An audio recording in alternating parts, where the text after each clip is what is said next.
Copyright সিস্টেমটা বাংলাদেশে এমন একটা জিনিস করা হয়েছে, মানে ভাই আমার গান, এই যে আজকে আমি গান গাইলাম লেনা দেনা, এই গানও কোনো না কোনো কারণে এইটা পাবলিক না হতে পারে।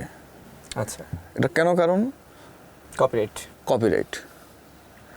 আমার গান আমি গাইতে পারতেছি না, আমার গান আমি একটা কোম্পানিকে নামমাত্র একটা টাকার মূল্যে, যেটা নামমাত্র টাকা, এই গানের কাছে নামমাত্র টাকা, কারণ একটা গান দিয়ে 2 টাকাও আসে না, আবার অনেক সময় কোটি কোটি টাকা চলে আসে। গান বিজনেসের জায়গা থেকে বিজনেস, আর আমরা শিল্পীদের জায়গা থেকে এটা একটা প্যাশন, কিন্তু আমরা তো এটা আমাদের প্রফেশন হয়ে গেছে এখন, সো দ্যাট আমরাও এটাকে বিজনেসের জায়গা থেকেও চিন্তা করতে পারি। গান গাই আবেগ ভালোবাসা মানুষের, কিন্তু আমাদের তো এটা প্রফেশন। তো আমরা আমাদের প্রাপ্যটা আমরা পাই, আমরা প্রাপ্যটা পাইলাম না, পাইছি। আমাকে বললেন, আমাকে জিনিসটা নিয়ে আমি কামাইলাম 20 টাকা, আপনাকে 2 টাকা দিয়ে বললাম যে রাখেন,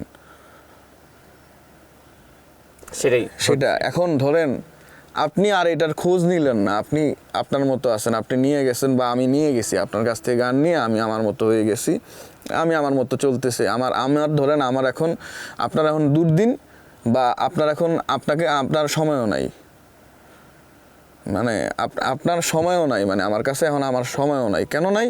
কারণ আপনার গান শেষ, ফেম শেষ, আপনার গান ভিউ হইতেছে না।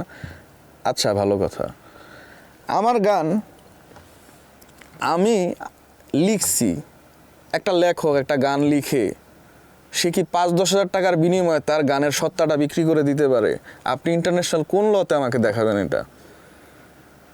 এই বাংলাদেশের যে সিস্টেম, একটা গান লিখে দিছে মানে সমস্ত কপিরাইট সত্তা তাকে নিয়ে দিবে। ইন্টারন্যাশনাল লতে গীতিকার তার রয়্যালিটি পাবে লাইফ টাইম, সুরকার তার রয়্যালিটি পাবে লাইফ টাইম, এবং সিঙ্গার এককালীন সম্মানী পাওয়ার পরেও অনেক সময়, বেশিরভাগ ক্ষেত্রে চুক্তি থাকে, সেটা একটা পার্সেন্টেজ রয়্যালিটিতে থাকে। আপনি যেই টাকাটা দিচ্ছেন একটা সিঙ্গারকে, ওই টাকাটা, ওই গানটা যদি বিজনেস সফল হয়, বাণিজ্যিকভাবে সফল হয়, তাইলে ওই পরিমাণ টাকাটা জাস্ট একটা কনভেন্স, ওইটা একটা গানের রেমুনেশন হতে পারে না। আপনি দেখতেছেন বাণিজ্যিকভাবে, আমাকে বুঝাইতেছেন না বাণিজ্যটা, আমি নিলাম না আমার বাণিজ্যটা, আমার গানটা আমাকে গাওয়ার সুযোগ দেন ভাই। আচ্ছা, তাহলে আমি যদি স্পেসিফিকভাবে বলি যে ব্যাপারটা হচ্ছে, ধরুন আমি আপনার এই গানটাই ধরি যে ঘুম ভালোবাসে, গানটা কপিরাইটটা কেউ একজন নিয়ে নিয়েছে, তার মানে হচ্ছে এই সর্বসত্ত্ব তার, আপনি এটা কোথাও গাইতেও পারছেন না। গাইতে পারছি না, আমি স্টেজে গাইতে পারতেছি, কিন্তু ধরেন আমি একটা ফেসবুক কন্টেন্টে গিয়ে আমি গাইবো, সেখানে কপিরাইট চলে যাবে, দেখবেন। মানে আপনার গাওয়া গানে আপনাকে কপিরাইট দিচ্ছে? হ্যাঁ।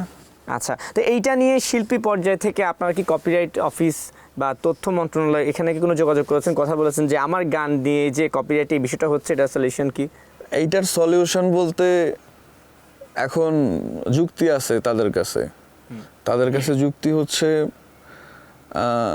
আমরা গান সম্পূর্ণ কপিরাইট হস্তান্তর করে দিই, আমরা বেসিক্যালি 3 পৃষ্ঠা 4 পৃষ্ঠার একটা দলিল মানে সিগনেচার করি, কিন্তু এটা আসলে আমাদের ওইভাবে পড়ে দেখা হয় না।